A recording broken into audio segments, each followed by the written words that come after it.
I'm Tracy Sable. Tonight on a special edition of EWTN News Nightly, 1 year later, remembering Pope Benedict XVI as we approach the anniversary of his death. Tonight, we examine his legacy as a teacher and theologian. We also hear how the faithful are keeping his memory alive and turning the page. Thanks to a happy coincidence, a book written by the Pope Emeritus was published after his death. We'll explain these stories and more tonight. From EWTN, the Global Catholic Network, this is EWTN News Nightly. Thank you for being with us on a special edition looking back on the life and legacy of Pope Benedict XVI. The Pope Emeritus died on December 31st, 2022 at the age of 95 following a brief illness. We have a report on how the faithful are keeping alive the memory of the Pope Emeritus and a look at some of his writings and teachings. But we begin with a look at the life of one of the great figures in recent church history.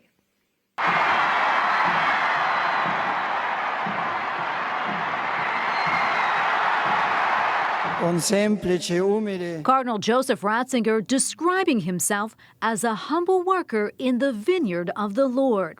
He succeeded his friend St. John Paul II and served for 8 years. His pontificate was marked by cultural, spiritual, and liturgical reform. His journey to the chair of Peter began in a small town in Bavaria. Joseph Ratzinger was born in Marklemen in southern Germany to a devout Catholic family on April 16, 1927. His father was a police officer, his mother a homemaker. Joseph had an older brother, Georg, and an older sister, Maria. As the Nazis rose to power, his family opposed the regime. Still, Martin Rothweiler of EWTN Germany says they had to serve their country. In 1941, when he was 14, Ratzinger was forced to join the Hitler Youth, the organization of the Nazi Party that was compulsory for German teenagers. 2 years later, he was drafted into the German military. He soon deserted, but was captured and held briefly as a prisoner of war. After World War II ended, he studied for the priesthood and was ordained at age 24. He went on to earn a doctorate in theology and became a professor. By the time of the Second Vatican Council in the early 1960s, Ratzinger was a respected theologian and served as an expert advisor. After the council, he returned to teaching and became vice-chancellor at the prestigious Regensburg University. In 1977, Pope St. Paul VI named Ratzinger Archbishop of Munich and Freising. Soon after, he was made a cardinal. He always did what he was called to. He never tried to become a bishop, he never tried to become cardinal, he never tried to become pope. Nothing of this. In 1981, Pope John Paul II appointed Cardinal Ratzinger head of the Congregation for the Doctrine of Faith, the Vatican office that safeguards the Church's teaching. It marked the start of a collaboration with the Polish pontiff that continued for 24 years. Cardinal Ratzinger helped draft the Catechism of the Catholic Church, the first universal catechism since the 16th century. After John Paul II's death in 2005, Ratzinger was elected Pope in one of the shortest conclaves in modern times. As Pope, Benedict stressed the new evangelization and faith and reason. He also wrote several major encyclicals, expanded the use of the Latin Mass, and encouraged ecumenical and interreligious dialogue. He made more than 24 trips outside of Italy, including a visit to the United States in 2008. But several scandals marred his papacy, including the financial corruption in the Vatican and the clergy's sexual abuse crisis, to which he received little credit for his efforts to end abuse. He implemented a tough set of norms and encouraged bishops around the world to fight the scourge he famously referred to as filth in the church. On February 11, 2013, Pope Benedict stunned the world by resigning. The 85-year-old cited advanced age and a lack of strength as the reason. He was the first pope to step down in nearly 600 years. It was shocking. It hadn't happened for so long. On the other hand, when you went back and looked at the signs that the Pope twice went to the tomb of Celestine V, that he had said in one of his book interviews, yes, a pope can resign, and there are moments when a pope should resign, then it all made a little more sense. Pope Benedict gave his final papal address on February 28, 2013.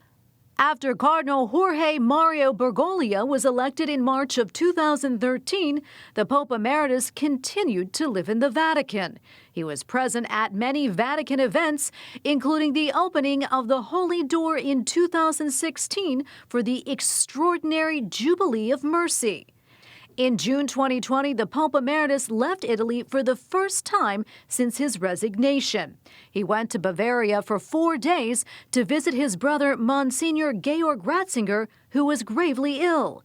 In 2021, Pope Emeritus Benedict XVI celebrated 70 years as a priest.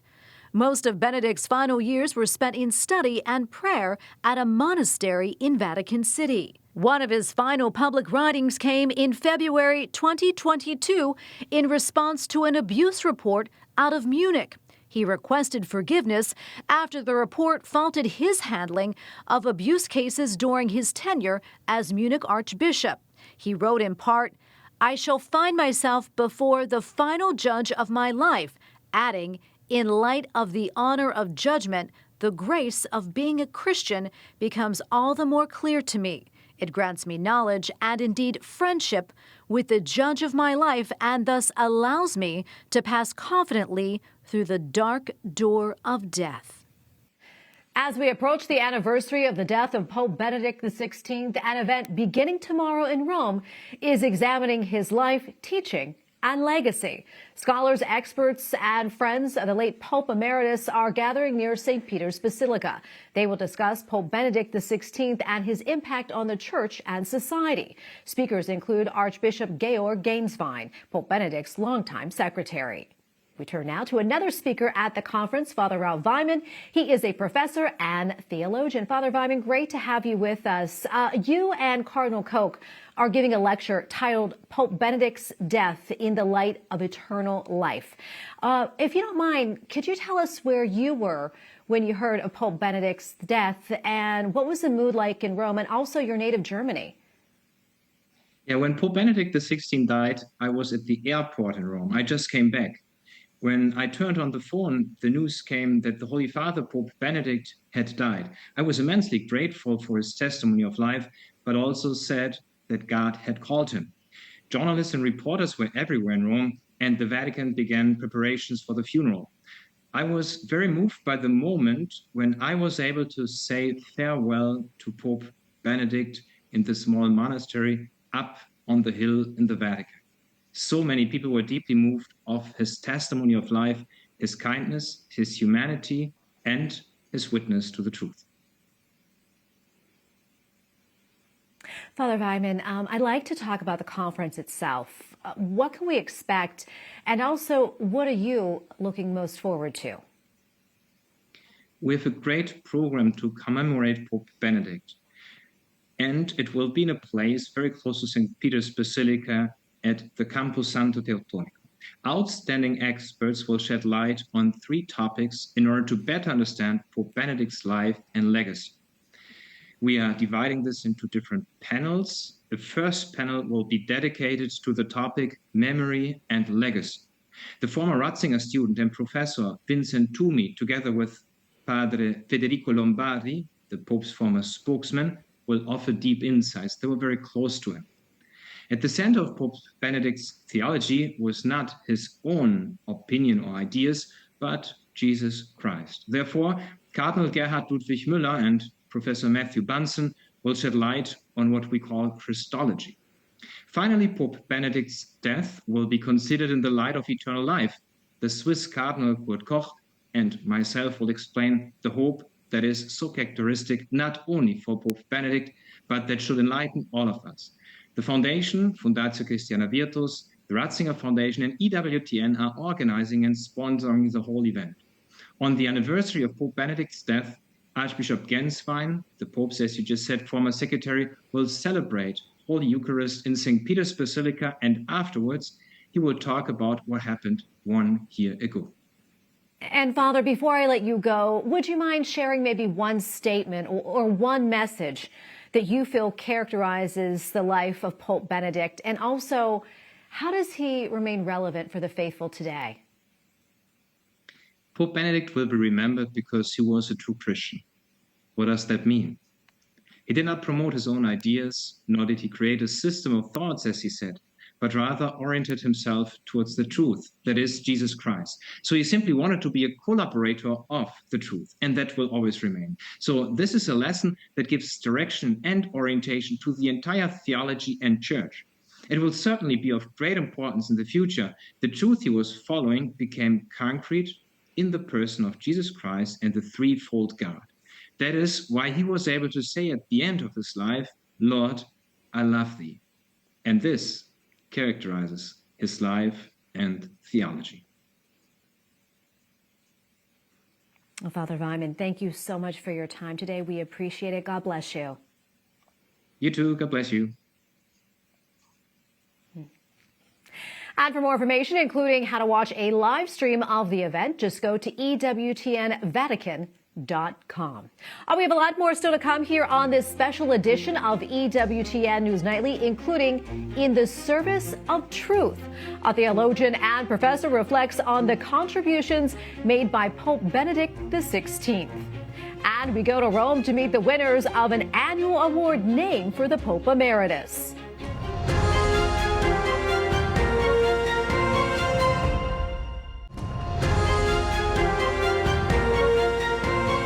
When it comes to Catholic thought, Pope Benedict XVI will long be considered a heavy hitter and a gift to church theologians. Soon after his death, we asked a theology professor from the Catholic University of America to tell us about Pope Benedict the teacher.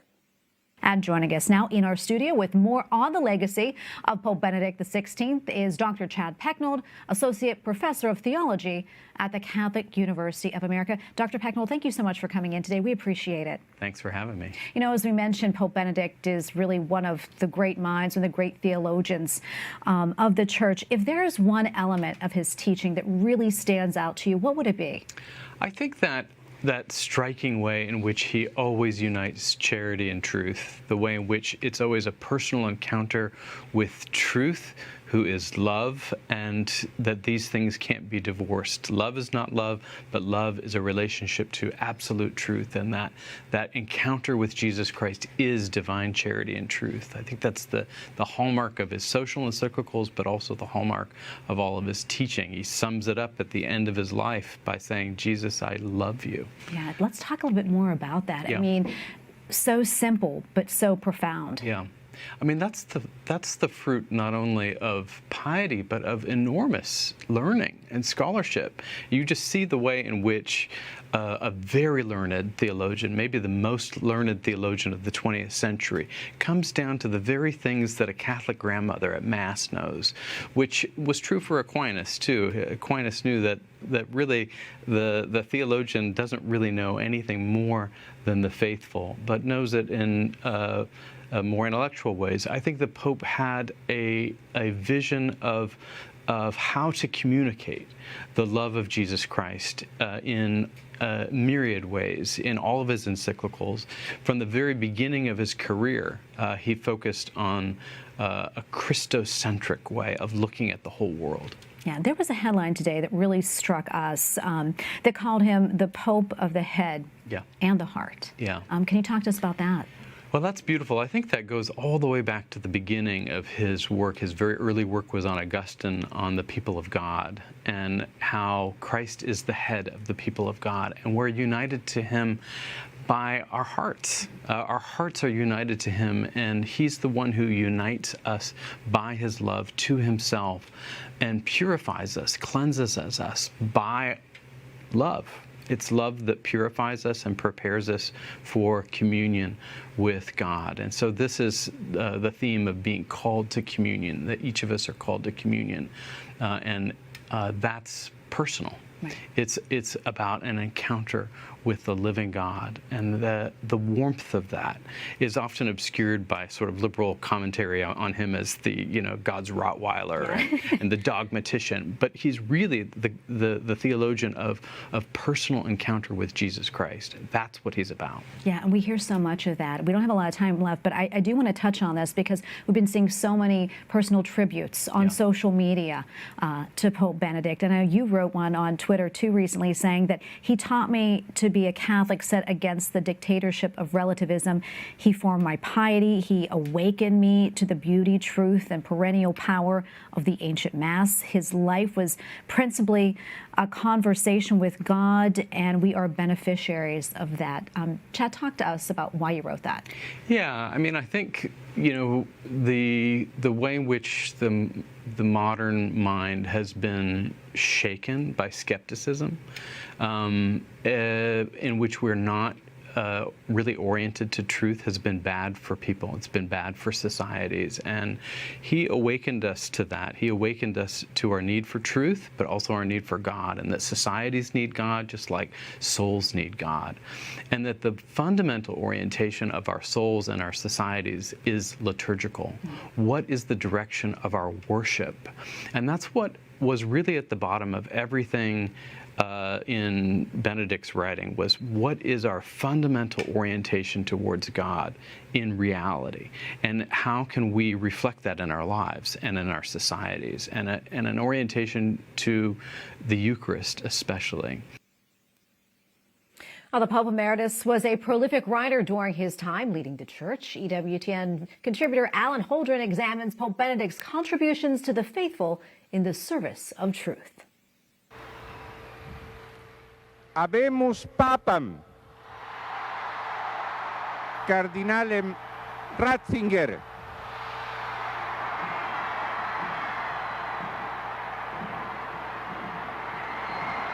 On April the 19th, 2005, after one of the shortest conclaves in history, the College of Cardinals elected the famed German theologian and cardinal, Joseph Ratzinger, as the successor to Pope St. John Paul II.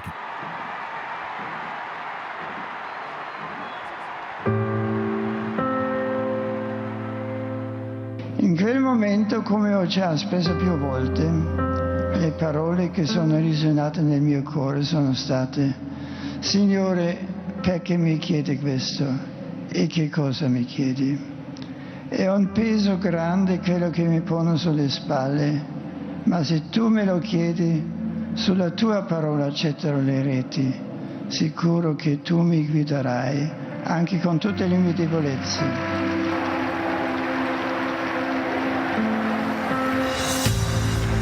From the central balcony of St. Peter's, the new pontiff presented himself as a humble worker in the vineyard of the Lord, taking the name Benedict XVI in honor of Pope Benedict XV and St. Benedict of Nursia. 5 days later, during the Mass to begin his pontificate, he outlined his vision for his ministry as Pope. Il mio vero programma di governo è quello di non fare la mia volontà, di non perseguire le mie idee, ma di mettermi in ascolto con tutta quanta la Chiesa della parola e della volontà del Signore e lasciarmi guidare da Lui, così che sia Egli stesso a guidare la Chiesa in questa ora della nostra storia. And that's how his papacy began. It lasted for 8 years. With the new Pope came a new style of governance in the Vatican, characterized by sobriety, dialogue, and a return to the essentials. His kindness, closeness, and humility surprised many observers who had long heard he was a rigid and aloof theologian and inquisitor. For Benedict XVI, the biggest problem of our time was the decline of faith, and he constantly reminded us of the importance of actively proclaiming the truth, embracing tradition, and rediscovering sacred scripture and the mystery of the Eucharist. Among his numerous magisterial documents, the first of his 3 encyclical letters, Deus Caritas Est, stood out as an ode to Christian love and a key to understanding his pontificate. Up next on EWTN News Nightly, Turning the Page, a book by the Pope Emeritus was published after his death. We'll explain.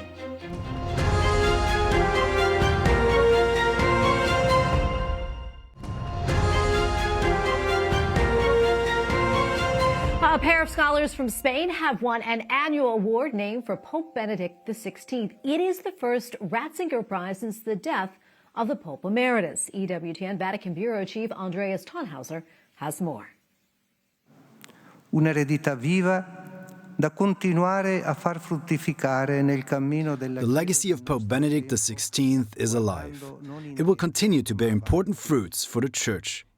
With these words, the Vatican Secretary of State, Cardinal Pietro Parolin, opened the awards ceremony for this year's edition of the Ratzinger Prize, the first one since the death of Pope Benedict XVI last December.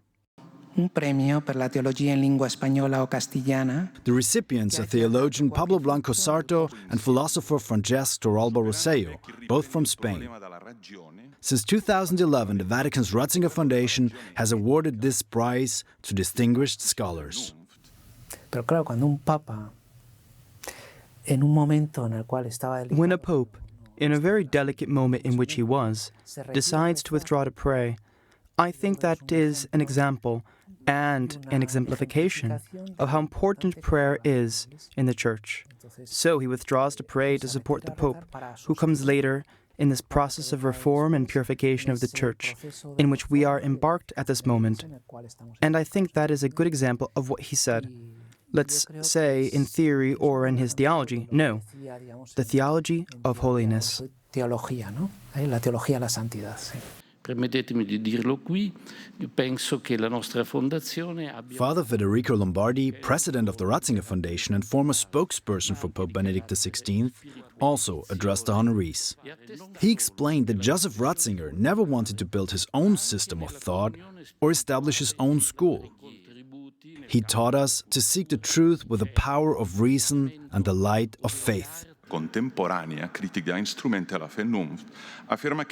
Speaking about Pope Benedict XVI's legacy, philosopher Francesc Torralba Rosselló told EWTN News his thoughts on the concept of love, one of the main themes of Benedict's pontificate and theological work.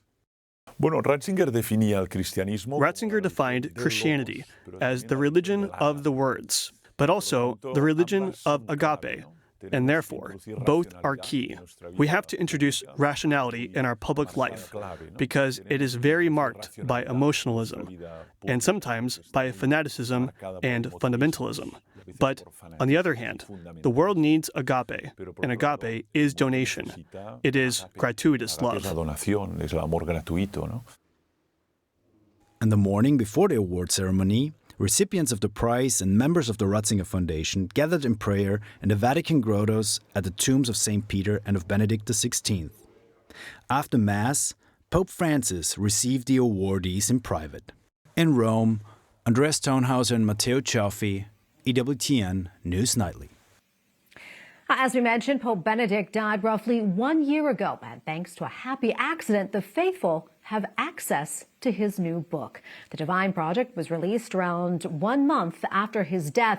It was drawn from a series of lectures Joseph Ratzinger gave back in 1985. The talks were recorded on cassette tapes and then misplaced in an abbey in Austria. They were rediscovered by chance, transcribed, and are now available in print from Ignatius Press. Finally, tonight, Pope Benedict XVI wrote a lot about Jesus. It was a practice the Pope Emeritus began at a very young age. As a 7-year-old in 1934, little Joseph Ratzinger wrote a Christmas letter to the child Jesus. He said the birth of Christ would bring joy to children. And for a gift, he asked for a green chasuble to wear to Mass. Well, the future Pope Benedict ended the letter by saying, quote, "I will always be good." The letter was found in 2012 during a restoration of his childhood home. His longtime secretary said when Pope Benedict saw the letter again, it made him very happy. We thank you for watching tonight. And remember, you can follow us on social media, Facebook, X, and Instagram at EWTN News Nightly. I'm Tracy Sable. Good night and God bless.